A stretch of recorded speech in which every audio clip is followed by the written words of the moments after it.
flag of the United States of America, and to the republic for which it stands, one nation, under God, indivisible, with liberty and justice for all. Thank you. Please be seated.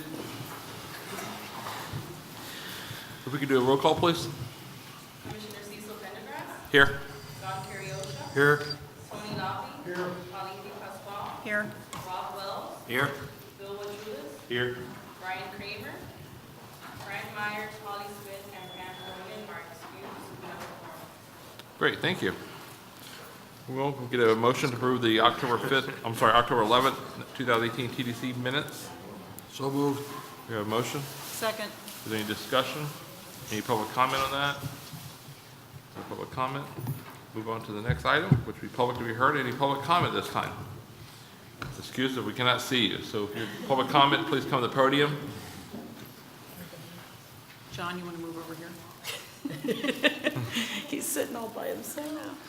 Good morning, commissioners and public. Thank you for this opportunity. I wanted to give you some positive updates relative to Offshore Sailing School. Some of you may know that we have 4 locations, all at resorts on Florida's Gulf Coast and 2 of the British Virgin Islands.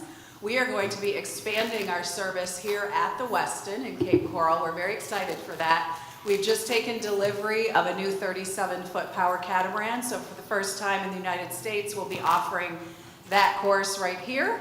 So we're very excited. We start teaching on that as early as next week. And then we also have purchased our own new 40-foot Leopard sailing catamaran. So that is going to be added to the fleet here in July. So we're making an additional investment in this area. We have very fortunately not had many cancellations relative to some of the environmental impact that we've all sustained. So we're moving full speed ahead under sail or under power, and next year we'll be celebrating our 55th anniversary year, so we couldn't be more excited to be here. Thank you. Great. Any other public comment at this time? Okay, we'll close public comment and go to municipalities to be heard. Any municipalities here this morning? Judy? No? Okay. And we'll go on to the report of the Executive Director, Camera. Right. Good morning, and thank you for being here this morning. As I anticipated, and I think I'll unfortunately be sharing negative numbers with you for the next few months because we know we benefited significantly this time last year from evacuees and then crews. The September bed tax collection was down 12.3%. Coming in at 1.45 million. For the year, we ended at 42.1 million. That is the completion of the fiscal year, so it was a 5.9% increase for the fiscal year, and another record-breaking year, obviously, 8th in a row for the destination, and breaking through that 40 million mark was something we thought we might do last year. Didn't quite make it, but now we've blown through it this year. Tam? Yes. I know you know the answer. What would we have been if September hadn't dropped so hard? Yeah, a little higher, probably 43, Okay. close to it, between August and September. But just as a sort of friendly reminder, last September, and we'll do the STAR report next. I'll share that with you. Let's click through, please. Occupancy, you see down 17.6%, ADR down 9.8%, RevPAR down 25%. And certainly we know some of that is some of the water conditions, but I just want to remind you that last year occupancy was up 9.7%, ADR was up 6.3% for a RevPAR increase of 20.8%. So much of that is related to the losses relative to the hurricane, the evacuees from the hurricane, I do believe. Passenger count at the airport, it's a huge growth. You see 27.7%. Just a friendly reminder, the airport was closed some days last year as a result of the hurricane. So that has a little bit of an effect on that, but really good growth at the airport. And for the calendar year to date, airport is up 6.3%. So really good numbers there as well. I'm going to give you a little update because I know, want everybody to be reminded of the things that are going on here at the VCB. So first, just a quick update on our post-red tide response. Reminder, this is a 3-tier approach we're taking: crisis communications, PR, and paid media. I'm not going to spend a lot of time talking about the crisis communications because we have Laura here from Edelman, and I'm going to let Laura Blosser give that update to you here in a few minutes. But suffice it to say that we want to make sure that accurate information is out there and that our public is better educated to exactly what these conditions are. So we want to get the story right going forward. In terms of our PR plan, we have a bevy of public relations activity planned to help show the world that our area is back to the same natural, beautiful coastal ecosystem they've come to expect. This includes a digital press conference. We're going to broadcast live from inside the destination, a press conference. We're going to host a ton of top-tier journalists. We're planning media tours in some key markets. You see there we've called out Chicago, Atlanta, and Philadelphia. And we're going to have a strong presence with the media participating in the New York Times travel show. Our earned media efforts are coupled with a robust media plan. We already have begun our digital efforts with our See for Yourself campaign, and I'll show you a few examples of those slides in just a minute. We are also set to kick off phases 2, the email and in-state newspaper inserts, and 3 broadcasts in the weeks ahead. So we are using user-generated content. So this is content provided by people who love this destination.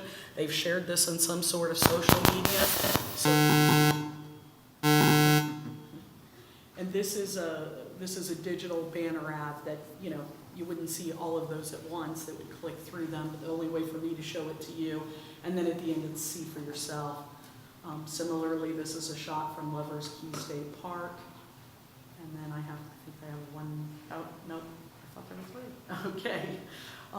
But you get the idea. We're using real-time, user-generated content so that we can show exactly what is happening in the destination.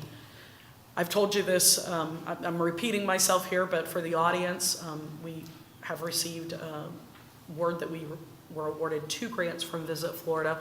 One is Lee County specific, it's New York Times. That's a digital and social date-stamped photos with animation and a guaranteed 1.8 million impressions. And then we are also working in partnership with the 5 counties in the region, all impacted, of course, by red tide, on a Google effort, and it will ensure that we have customized content that's served up when people search our area. So they're going to see the latest, again, user-generated content. Couple of recent efforts. Before I even go through this one, I do want to say to you the 2019 Farmer's Almanac says winter is coming. It's going to be teeth-chattering cold one with plenty of snow. I can verify that. I was in the Midwest this past weekend. My football fanaticism it had me in Michigan and Indiana, and there was a lot of snow. It was very cold, and I think we're in for some good news, at least on that front. A couple of placements, recent placements. This is a digital placement with Sierra. It's a 2-month campaign, 11 different custom articles, all about nature, history, beaches, wildlife, and we're excited about that. As well as last month we participated, the Travel Channel worked with U.S. Travel on the Project Time Off issue. And as you know, Americans let 705 million paid vacation days go unused each year. So Travel Channel put together a 30 days of giveaways, and on October 8th, we were the giveaway of the day. So that great opportunity for us to participate in that. On the public relations side, we have been very, very busy. During Island Hopper, we hosted Parade Magazine and Orbits. We also recently participated in a Visit Florida media event in Brooklyn that featured 75 top-tier journalists and travel influencers, including the New York Times and the Ellen Show only 10 DMOs had a presence in that event, and Francesca was joined by Chef Ryan Love, Director of Retail Operations for Norman Love Confections, and he brought a dizzying array of chocolates that we were able to share with the journalists. As you can guess, our table was very, very popular at that event. We also hosted a QQ Music Chinese media fan. QQ Music is the equivalent of Spotify in China, with a strong influence, of course, over the Chinese millennial traveler, and more than 46 million impressions generated from that event with a media value of $470,000. We also hosted 5 journalists as part of a German group press trip in partnership with Eurowings and Collier County. And last but not least, and this is a perfect example of the power of our PR efforts, I want to share this clip with you that ran on the Today Show last week. Sanibel Island, Florida. Yeah, Wonderful so spot. it's, again, and see those beaches? I mean, Yeah. if you want to be in Florida and you want to get away with your family, this is a perfect place to do so. So the Inns of Sanibel Beach and Golf Resorts, they're actually doing a really great package up until December 20th, where you get 20% off of the rack rate at some of the properties. So the Sanibel Inn, it's $143 a night. It's very family friendly, tropical vibe. Sanibel is just great too if you want to do hiking, long walks on the beach, see nature, wildlife. I really like this part of Florida, and you know the weather is still really great this time of year. It'll be warm, It'll be yeah. warm, so you know maybe a light sweater at night. But And good little kitschy restaurants too. I And remember good. there's this, I forget the name of it, but they have, my husband called it bubble bread. I don't know if it is Bubble actually bread. bubble bread, but it's cheesy, garlicky, delicious bubble bread. You can't buy this, people. Sanibel. It's delicious. I wish I knew the name of the restaurant, otherwise I'm not providing any information for any of you. provided a visual that I would never forget. How about that? Bubble That was the Travel and Leisure's travel director, Jackie Gifford, sharing information about the area. Viewership of 2.2 million, and we think the publicity value on that was about $145,000. Good time for placement on the Today Show. Sales team has also been very, very busy. I think there's a number of things going on. I just want to call out a few for you. Jennifer Wallow recently hosted a webinar for Travel Weekly that had more than 600 agents throughout the country that participated, and then they post, of course, that webinar on their site, so people who couldn't join in during that time can go back and watch it again. So great coverage for us. Upcoming, we have Florida Encounter being hosted at the Hyatt, and we're excited about that. More than 200 meeting planners will be in attendance, and of course, we have a meeting planner FAM in conjunction with that. In addition, our media team is working with some of the media writers that will be at the Florida Encounter event for a FAM. Internationally, we have been very, very busy. Virgin Holidays, we had a FAM, 14 participants out of the UK.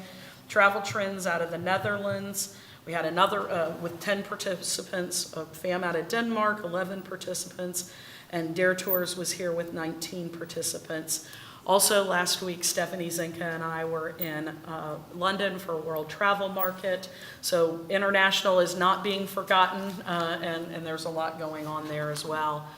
Our visitor services team has been and continues to be very busy. They are doing 12 education tours between October and December. And of course, we want them to have the best possible knowledge so that they can give enhanced customer service when people come up to the booth. So by going out and visiting those sites, they can give firsthand experience on that. So just a quick update so you have a feel for what's been going on at the VCB since our last meeting. Now I would like to invite Bob Dominy to come up and give you the third quarter research report.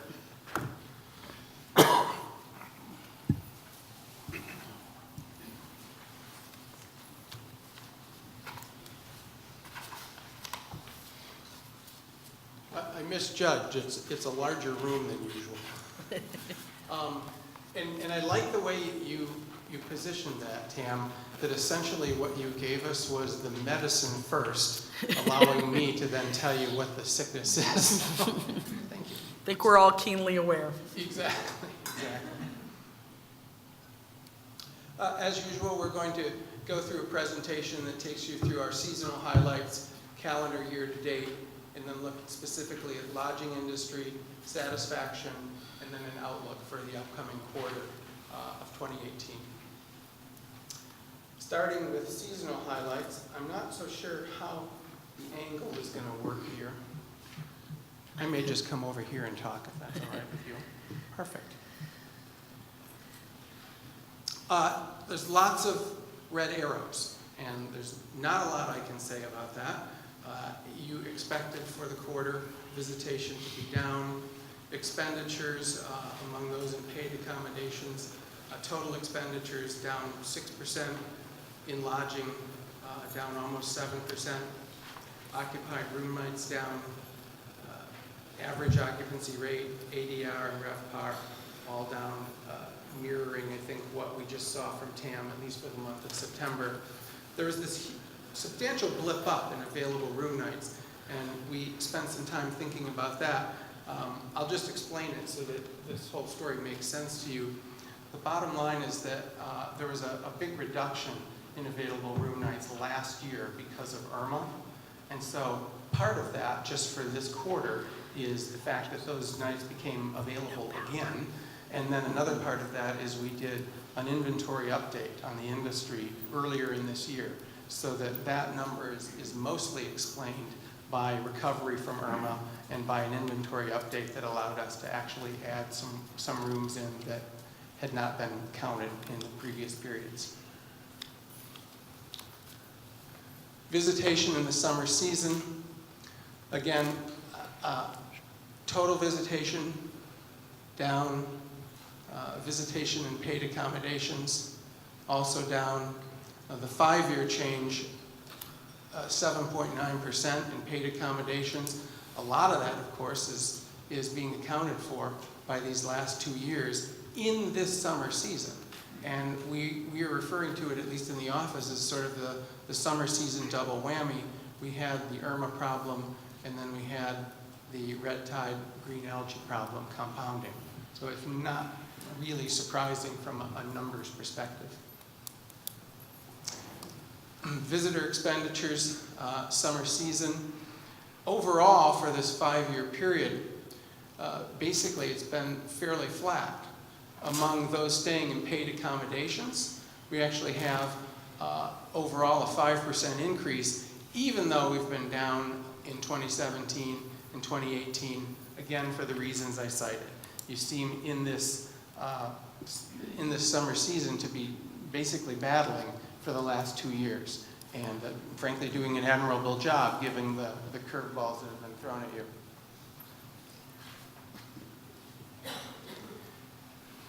Looking at visitor origin, again for the season, vast majority from the United States, declining amounts from international markets, and we see that drop especially pronounced in Germany, in the UK, certainly in Canada, and of course we just heard that TAM has been working on all kinds of things to specifically address that issue and to see if we can reverse that.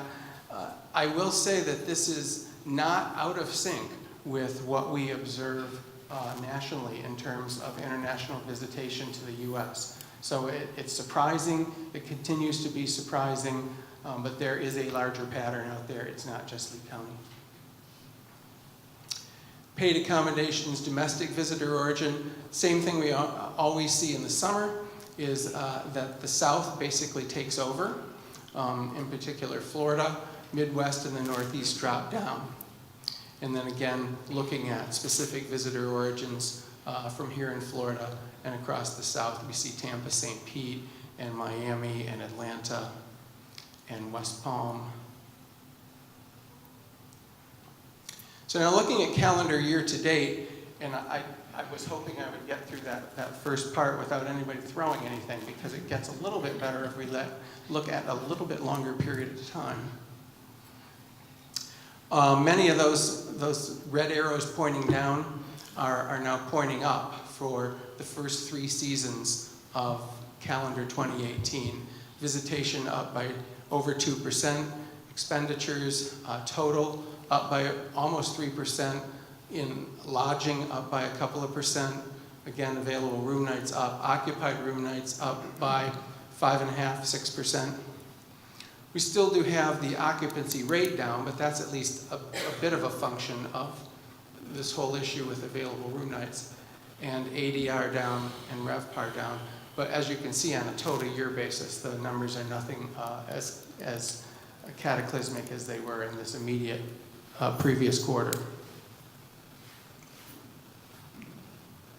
Visitation, again, for calendar year, 5-year change, down approximately 5%. And then visitation among those staying in paid accommodations, better news is that as an industry, you guys are doing a great job. You've held basically even for the past 5 years, for the year as a whole, including the challenges in 2017 and again the challenges this year. And without those challenges, frankly, I expect that number would be a positive number. So these 2 years have had a big impact. Visitor expenditures, calendar year.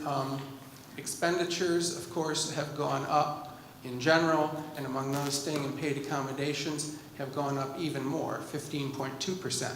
And again, I'll make the distinction that the last slide we talked about, essentially lodging expenditures. Here we're talking about total expenditures, and this reflects, I think, what you know about the general economy and the general price relationship, is that a relatively constant number of visitors over a 5-year period are in total spending substantially more money in your market. Paying accommodations visitor origin, again, for the period as a whole, it's much more like you think of yourselves and would expect to see. Again, it's primarily United States. The numbers are much, much larger. Again, international numbers for the year as a whole are down. They're not down as much as they would be for the immediate past quarter. And then domestic visitor origin for the year as a whole, or year to date, again, you see Midwest assuming the position that you would expect it to assume, and the feeder markets being what you would expect them to be. Those big markets, Chicago, and then New York is always up there at the top. And Boston, where I'm going to attempt to go later today with, I don't know. I don't know if I have a lot of hope of getting there or not, but we'll see. And you wonder why I'm going to go. So the lodging industry summary. Again, we're looking now at summer season and calendar year to date on the same slide. So that looking at available room nights for summer season, you see those big blips, the drop from Irma, and then the big increase again, as I explained earlier, due to the recovery of those Hurricane Irma rooms, as well as an adjustment in inventory. It's softened again when you look at calendar year to date. That is the 3 seasons together. You see that blip a little bit, but nothing like it is over here. And then occupied room nights. Over this period of time, basically about flat for this summer season as a whole, but then there's a fairly steady, constant increase over time if you look at the whole year. Occupancy rate trends, summer season, again, down about 6%, and calendar year to date, up about 3.4%. So we're really just putting into percentage the sort of sense that we had from the previous slide. And then occupancy rate trends by property type. You can certainly take some time to look at this on your own. The pronounced issues for the summer season were unfortunately in this hotel, motel, resort area. We certainly see that reflected in the STAR report, which of course isn't captured in condo vacation homes or RV parks and campgrounds. So the dominant problem that you've been confronting really is in this sector. ADR trends, all property types. up 1.6% for the summer season over the 5-year period. And then again for calendar year, much better than that, up 4.1% over that same 5-year period. It's interesting, I spent some time last night thinking about what all of this means. And the interesting thing is that if you look at the increases in inventory, and I'm actually talking about the sort of bouncy increases in inventory over this 5-year period, and then you look at the sort of average sort of occupancy rates and ADRs and all. If you look at it all together, what you can really kind of see is that the inventory does keep slowly increasing, and in some sense, that increase in supply holds prices down, or has had, I think, the effect of holding prices down over time. Frankly, if demand remained strong and building ever subsided a little bit, my expectation is that you would start to see rates bump up. But the supply has basically kept up, at least over this period of time. And again, ADI by property type, focusing primarily on hotel, motel, and resort.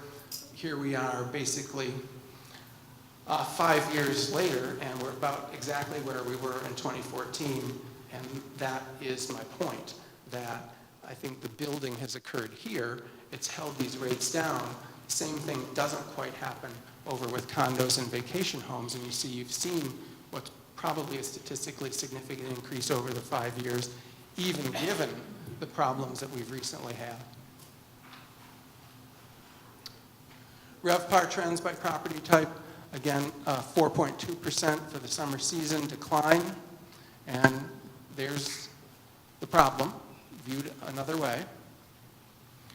But then again, for the calendar year, which is sort of echoing the information that was presented a few minutes ago by Tam, a 7.6% increase for the calendar year over this entire 5-year period. Certainly there was a decline in RevPAR from 2017 to 2018, and that was fueled primarily by this summer season. But the drop wasn't nearly as precipitous, and it basically allowed the long-term average to be a very positive average instead of a significantly negative average. And again, by property type, the data that we collected here on the ground shows exactly what you think you've been confronting for the last several months. Interestingly, in visitor satisfaction, we capture, I think, some of what the challenge has been also. Satisfaction with the visit has dropped about 5 points, and that is a significant drop in visitor satisfaction. Interestingly, satisfaction with the quality of accommodations actually went up. So the industry itself isn't doing anything wrong. It's Mother Nature that you're fighting. And that's echoed right here. Least liked features, red tide, water quality, beach seaweed. The reason you're working so hard on this, other than your livelihood, which is always a big motivator, of course, is that these satisfaction numbers impact the likelihood to recommend a return. A statistically significant drop in the likelihood to recommend from 87 to 82%, and this is why I think Tam is waging the advertising and public relations war that she's waging, because we have to tell people that this was an exogenous event. We're going to get through it, and then everything is going to be wonderful here again. So I'm glad we actually had the good news first. And then, well, people are returning to Lee County. Again, in my business, we always talk about sort of finding first-time visitors, which is the whole recommending formula, versus repeat visits. And the interesting thing is that even people who are here said, well, yeah, I'll come back, because I know it's a great place in a multi-dimensional way, but yeah, maybe I won't recommend it so much. And that's always the importance of having a product where you can sell to first-time visitors, because once you have them, even when things are a little rough, they still know that in the long arc of things, it's a great place to be. Outlook for the fourth quarter, not surprisingly, it's pretty dismal. 17% expected it to be up from a year ago, 17% said about the same, and 62% said down. Now, I can tell you that this research has to be, by definition, done at a point in time, and that point in time is early October. My suspicion is if this had been done 30 days later, those numbers would all have been higher. And part of that suspicion is borne out in that we also ask about future seasons. We ask some information about winter. And for winter season, the optimism, the up number is about 25%. The same number is about 27%, and this has fallen almost in half. So there is a sort of trailing optimism. And I suspect if the research had just been done a little later, which of course it'd be impossible for us to be calling lodging managers while we're in this room, which is why we don't. If it had been done a little later, I think this would not be quite as dismal as you see. I'd be happy to entertain questions or comments. Any questions? Rob? Yeah, I have a question on visitation. Can you spend just a couple minutes going over where you're getting those visitation numbers, just from my memory and for the audience, on how we're coming up with total visitation? It's a model that my company began developing in 1974, which was when I was graduating from high school. So I guess others were doing it. Davidson Peterson Associates was founded by Karen Peterson and Tom Davidson. And their model calls for a number of data collection activities. And we bring all those data collection activities together into estimates, as well as visitor profiles. And the bottom line is the place that we get expenditure profiles is by on-the-ground, face-to-face interviews with tourists. And the reality in our modern world is there's really no better way to do it than that, because you need to talk to people when they're in the market to understand what they did, whether they're happy about it, and how much they spent. What we then do is we also make a series of phone calls with residents and talk to residents about visiting friends and relatives to get a sense of the incidence of that. And then we make a series of phone calls with lodging managers. And that's where all the lodging manager information, including the optimism about the future, comes from. But that's also where we get information on, ADRs and all of that, and occupancy. We combine all of that information about occupancy with the profiles of actual travelers to blow that up into a total estimation of the number of people who are here. We take criticism from every angle from time to time, and then I have to remind people that we're doing some things that can't be done any other way, like apprehending tourists on the ground and finding out what they spent. We're also getting visitor profiles that can't really be done any other way other than by meeting those tourists on the ground. And then they say, well, but it doesn't exactly match bed tax. And we go, well, we're not surprised, because we're doing a big global study designed to estimate a lot of different things that are, frankly, very logically consistent.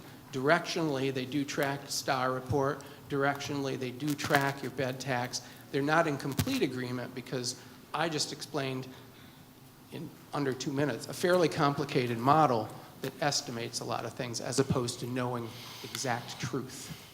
Was that at all useful? Thank you. Okay. I think it's important though, Rob, when you think about that, and I'm sure Bob would agree, to remember it's about participation. So, when you see numbers from one area down or up, you have to keep in mind that that's based on visitor survey participation. Those intercept surveys play a big role in that. So if I talked to less Germans this month as I did my visitor intercept surveys, we had less Germans, right? But it may or may, it's the best possible way we can estimate those numbers, but I think it's important to remember it is an estimate. For Tam, what's your participation percentage from our partners? Well, it certainly varies from quarter to quarter, but we usually get, about 140, It's up substantially. Every time we do an inventory sort of reboot, That means we're putting a lot of time and energy into reaching out and having those conversations. And so there's some immediate effect in terms of cooperation and participation. So we're up around 140 in terms of completed interviews right now. It had been dropping off because that renewal process doesn't really need to take place for the benefit of the model every year, but it does help to have those more in-depth conversations. Thank you. Any other questions? Thank you, Bob. Great. I did want to say one other thing, which is, you know, I'm not here actually to be a motivational speaker, but I couldn't help thinking on my way down to Florida what a talented and friendly and resilient group of people you are, and how grateful I am to have been associated with you, and how confident I am that you will overcome these challenges. And I also couldn't help but think, crazy as it seems, that Thanksgiving is 1 week from today. So thinking about gratitude, thinking about Thanksgiving, and thinking about the challenges that you're going to go into the next room and meet this afternoon, I wanted to share one thing. It's called gratitude. Gratitude unlocks the fullness of life. It turns what we have into enough and more. It turns denial into acceptance, chaos into order, and confusion into clarity, which is what you're going to go do in a little while. It can turn a meal into a feast. This is the Thanksgiving theme. A house into a home, a stranger into a friend. Gratitude makes sense of our past, brings peace for today, and creates a vision for tomorrow. So, happy early Thanksgiving. Sorry to be the bearer of bad news. You're doing a great job. Thank you, Bob. Thank you. All right. Great. Thank you. Lucy? Okay, new business. Fourth quarter report. Lucy?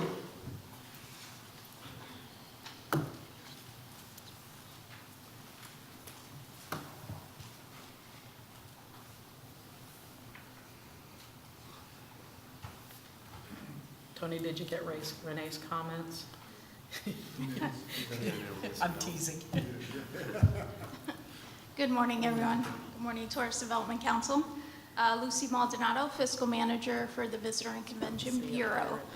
This is the fourth quarter budget report for the Visitor and Convention Bureau. You'll notice that the overall spend rate was 97%.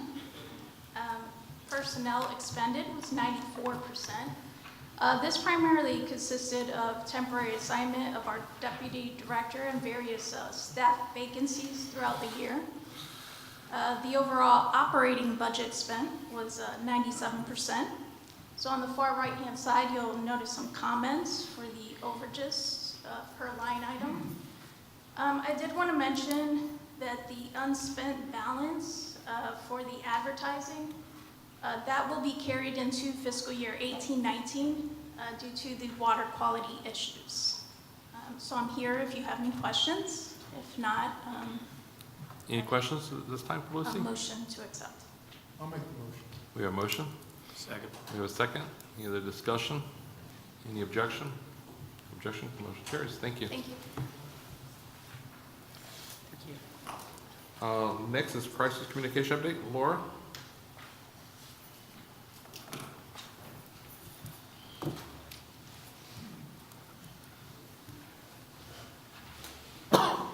Afraid to touch it. Good morning. I'm Laura Blosser with Edelman, and I'm so happy to be here today, not just to share with you a little bit about what we're doing with some of the water quality issues and how we're helping, but because I'm one of you. I am a born and raised Lee County resident, grew up in Fort Myers, so this is certainly an issue that's near and dear to my heart. And I'll also like to tell you a little bit about Edelman. We're a global communications marketing firm. And while we have offices all around the world, we maintain local roots. So we have 2 offices here in Florida, both in Orlando and Miami.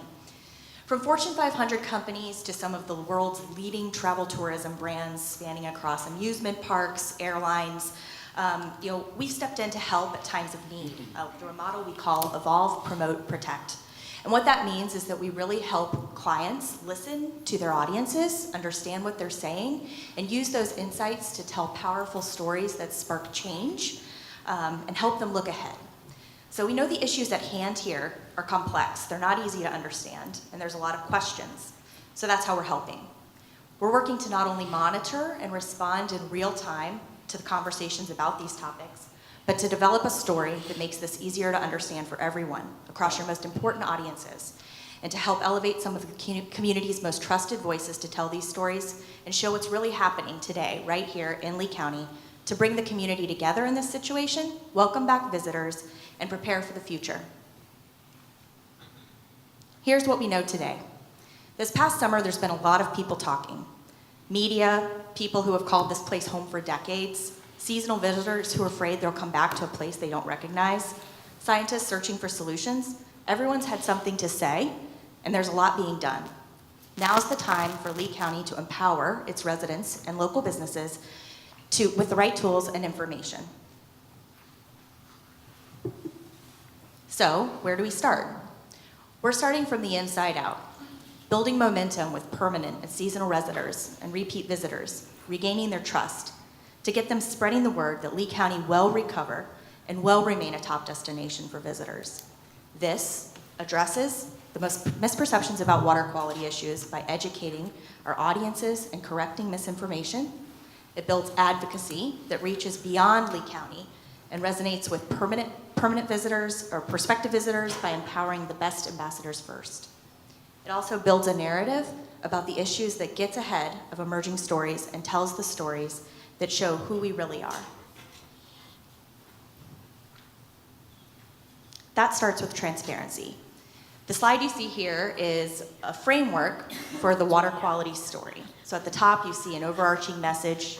Beneath that, you see different pillars that tell different stories, and below that are ways that will tell the story to reach our overarching goal of empowering our audiences.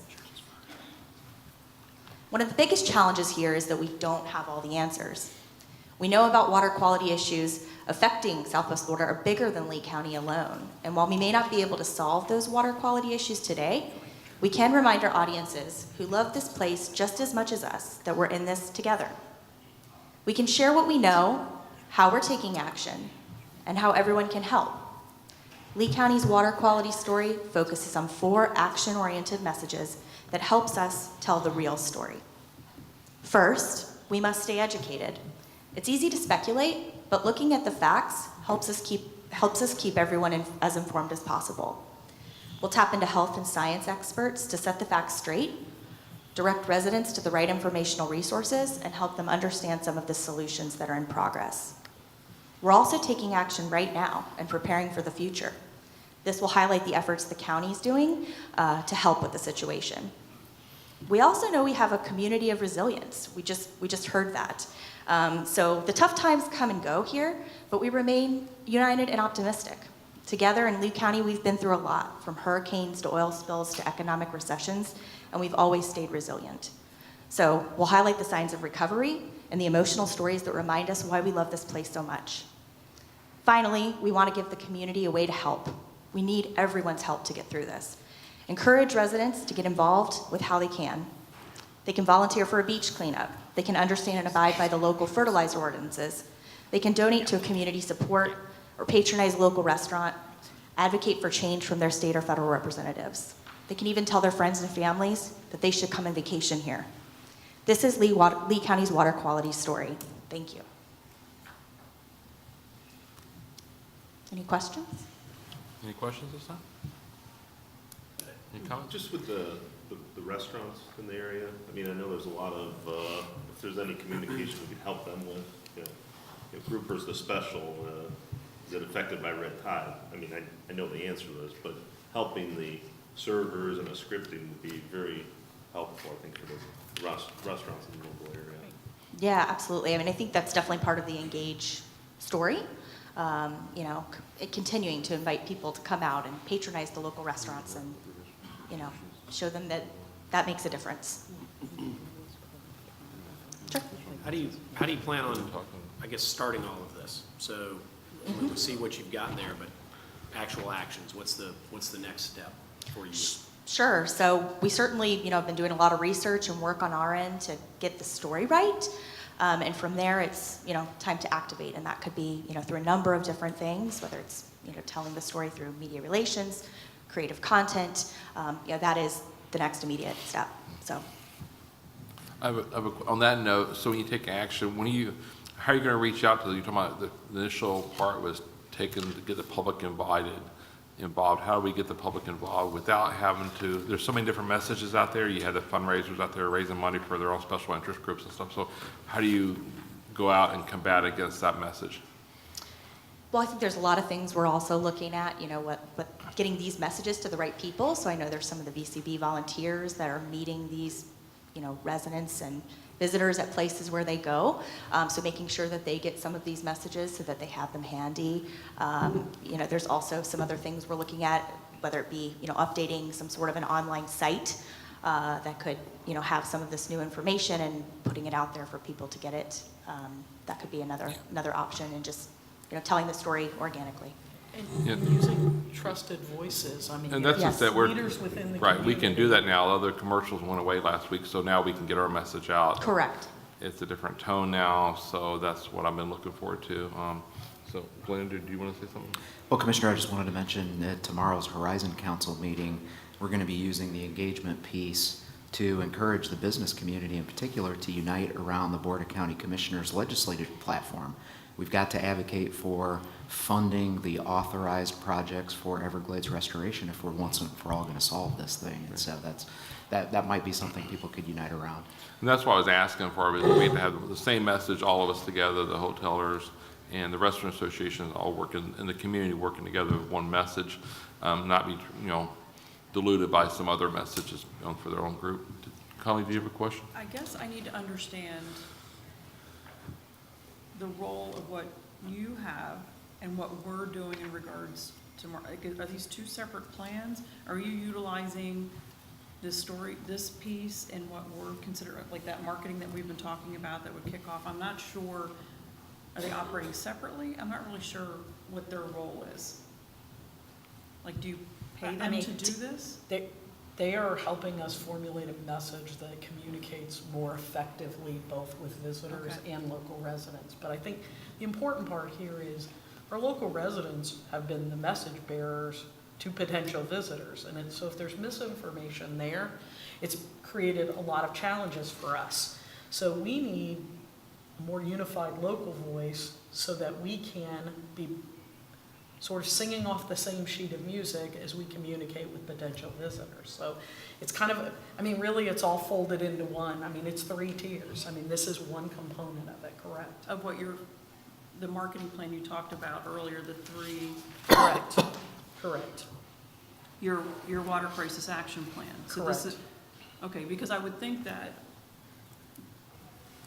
part of this would come to, you've got 6 chambers working together, which is unheard of. We're working together. We don't have a formal title or anything, but the fact that you have 6 chambers working together on water quality, we should be working together, because we don't have this content, we have a way to impact people that are outside of the hotel circle or the restaurant circle or the Florida Restaurant Lodging Association. There are partners out there who could take this content or some of this and help.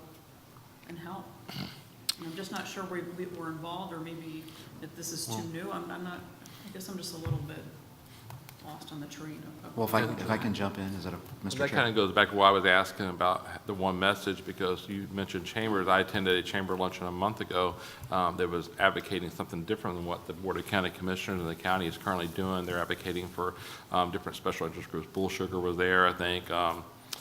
Captains of Clean Water, all these different groups were there. So they were advocating for something different than what we're talking about today as far as trying to bring business back to Lee County. They're trying to, it was more political, but it's also a different message than what we're talking about today. And that's the question I said, you have everybody out there talking and talking points, and they're saying one thing, but they're also pointing fingers instead of actually looking at a fix. And I think that's what Glenn was talking about, using the Horizon Council, working with our TDC and our groups we've hired to do this, to have one message and not be advocating for themselves, and that's what happens. But again, that was some speakers at one of the chamber events. It was the Jeannie Sweeney one at the Crown Plaza. I forgot what it was called. Yeah. She's not actually a chamber. Oh, she's not, I forgot what it was. So what is that group called? Yeah, 'cause she's not a non-for-profit, she's a valid organization, I'm just not sure what. that But is. anyway, so that's how the message gets diluted, because people are saying one thing, and we're trying to provide another message. That's why I was asking about how we get the message out to the different groups and the community, media-wise, business-wise, and to the public, and then globally after that. I mean, I think it's a communication issue. I think we'd be happy to communicate, talk to us, I know we're not the end all, and of course, we are still 6 separate chambers, there's 16 in Lee County, but, I mean, this includes Naples as well, that they're the 6th chamber. So I think there's opportunities for us to work together and voice this in the right, we talk about the same thing. It's like, how do we, it's all about taking care of our members and our community. We certainly we're not here to like talk bad, and it is non-political as much as it can be, because most of our bylaws don't allow for that. So it is something that we firmly believe, like we needed to take action, and when we found there's no reason for 6 chambers to all be doing something different. So we thought, we would work together. So I think somehow I'd like to connect with you or Tam, if you want, whoever it is that drives this, so that we're talking to each other, and we don't have a marketing part, we don't have an arm, we don't have any, like, it's just us who care and are trying to get our voice heard, or make sure that our members, are taken care of. Colleen, let me say 100%, that's what we're trying to do. So the way I think about this is it's complementary to the marketing, but it is different, because what this is trying to do is build a base with permanent residents, snowbirds, and repeat visitors. They're the best ambassadors for the community. We're trying to get everybody on the same page like the commissioner's talking about, and as soon as this is refined, we're just using tomorrow as kind of a launch to see how it's received. And as it's further refined, we absolutely want to get together with you and your counterparts. You are that audience. So, yeah, absolutely. Great. Thank you, Glenn. Thank you. Rob? I think this is great, and it's going to be very helpful for us to tell this story and to try to build it from our residents. To me, makes a lot of sense as they share these stories with social media and all of that. Procedurally, how do we get, Colleen's here today, she knows now, hey, these chambers, we know now these chambers want to have a voice. How do the other sort of key players around the county that might have a great story to tell, how do we get them funneled in? For those people in the audience, how do they know that this is going on and they have a chance to go maybe add to this positive story? It might be a help to have some way that we can put that together. I don't know if that's possible. That's what I was asking about, how do we get engaged with everybody, and I think we're going to start that tomorrow, I guess, with Horizon, and then work together to get that message out. Yeah, there'll be a whole, rollout to various groups, stakeholders, everyone we're looking to target here. Yeah. That's great. Yeah, we'll do our best to hit everybody, but if you can help us, that's what we Yeah, Yeah. absolutely. Anyone and everyone The point is welcome. Yeah. that it becomes collectively our voice Sure. as a community. So you're going to actually roll, this is going to be a combined effort, not just with the Visitor and Convention Bureau, but with Horizon, a number of different Southwest Florida organizations that are going to be working with Edelman to get this message out. Yes, sir. Okay, Correct. thank you. Great. Any other questions or comments? Well, thank you. Welcome back Okay. home. Thank So you. do Thank you you for live in having me. Orlando, or which office do you work out of? I work out of Orlando. Oh, But well, welcome back it's home. great to be back here, so looking forward to it. Great, welcome back. Already am, so. Thank you. Okay, move on to, well, anyway, thank you for that information. And Colleen, I think all of us and Rob, all of us working together, we'll be able to get that message out. I can't remember what the name of that group was, Jeannie Sweeney's group. She What's it is called? What's that called? She's the above Above board board. chamber.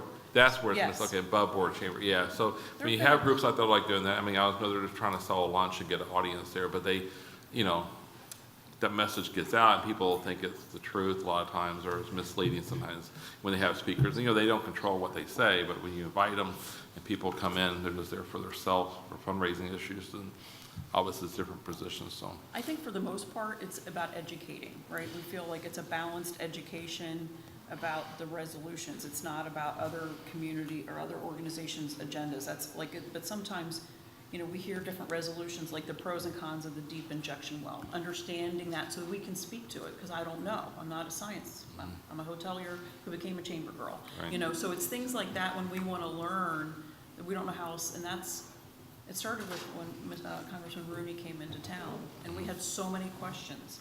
Right. That they just said, stop, we'll hold a session, and we sat for 8 hours, these chamber presidents, and learned about all the pieces that, as much as we know here in TD, we listened to it for years, I learned a lot that day, and so now we kind of feel like we can't let it go because we might be out of red tide season right now. Or like it's every month, we're gonna continue so that we are ready and keep our members. We have members who have lost, and as well as people in the room, like $90,000, $100,000 a month in revenue, and that's not just the big boy hotels, it's a guy who runs a charter business. Right. So we really feel passionate about it, but you're right, it is not a political agenda at this point. Yeah, I just want to say educate, not advocating, and like deep injection wells, that's obviously a very controversial issue, but it's not going to help us next season with red tide here when it comes to the beaches, so that's, we'll focus on that.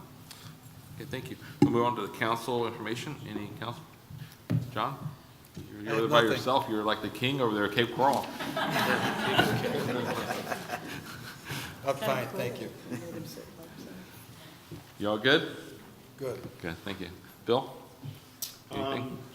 Just to give what we're seeing in our hotels in Florida, November is coming flat to last year, so, which is a good thing. I mean, the numbers were horrible for August, September, and October, but it looks like we've stabilized, and then December, we're up, so, it's looking good, and the first quarter looks strong, so I'm encouraged that 2019 will be very good.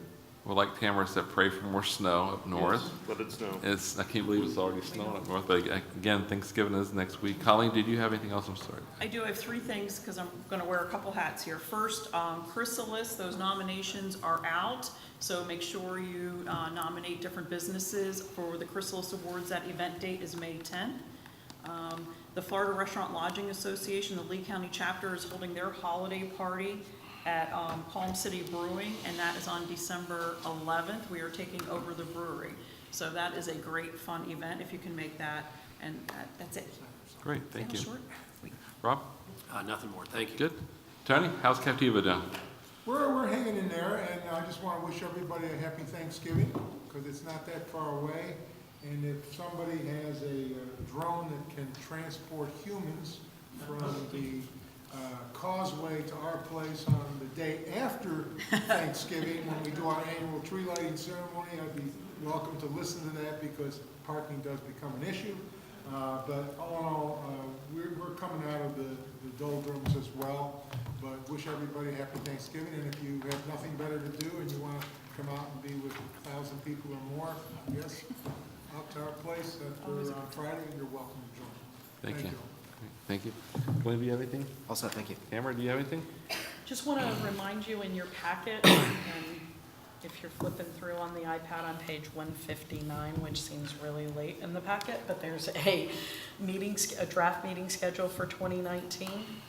We won't vote on that until next month, but I'd like to give it to you so that you can take a look and let us know if you have any conflicts, or if there are any problems with a date that you have a big event or something, so that we know in advance. We'll get that out to you in an email too, just as a friendly reminder. On that note, I was sitting here realizing I may not be back next month. Oh, no. So, yeah, we reorganize the board next week, actually, and the new chairman will be appointing the liaisons for the Board of County Commissioners. So I will put in probably for TDC again. I probably won't get it, but I will ask anyway. But I've already been committed to whoever the chairman is, or whoever the person that gets liaison for TDC is, to work with them from the board perspective. And also, if there's any opportunity where he's not able to fulfill a requirement of a meeting or attend an event for the TDC, I'll be willing to step up and take his place. So hopefully they make me the vice chairman of the TDC, liaison of the Board of County Commissioners. So hope to stay involved. So thank you for everybody for your patience and your great work. You guys have been a great team to work with the last 2 years. So I appreciate continue supporting this group and everything we do together. So, thank you. Thank you. Thanks, Commissioner. Anything else? If not, we'll be adjourned and see you next door. Thank you. Thank you.